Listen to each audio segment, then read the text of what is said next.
এই তোর সারাদিন বই কোনো কাজ নাই, সারাদিন খালি মোবাইল টিপো। ওইগুলো রিফাতের দেখি একটু শেখ, ওর বাপের কামে কত হেল্প করে, আর তুই খালি একটা মোবাইল লইয়ে পড়ছো, সারাদিন খালি ফোনটা টিপতেই আসো, কোনো হুশ নাই, বাপের একটু সাহায্য করবি হ্যাঁ পারো না।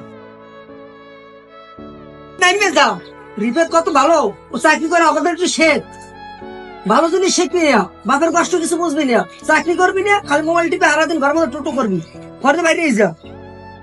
আসসালামু আলাইকুম। ওয়ালাইকুম সালাম বাবা, তুমি ভালো আছো? ওটা শেখ শেখ পোলাটা দেখ, সালাম মোলাম দেয়, আর তুই ঘরে সারাদিন খালি মোবাইল টিপে যায় না যায়, হ্যাঁ মোবাইল টিপে কোনো কাজ বাজ করো না। অন্যান্য একটু শেখ, ও কি কাজগুলো করে, ভালো ভালো কাজ করে, চাকরি বাকরি করে, তুই তো কিছুই করো না। আব্বা আব্বা, ওই যে রিফাত একটা মেয়ে নিয়ে ভাগ্যে গেছে, জানো তুমি? আমি করবো কি তাতে, ভাই কি এসে যাও খাতে, আমি কি করবো?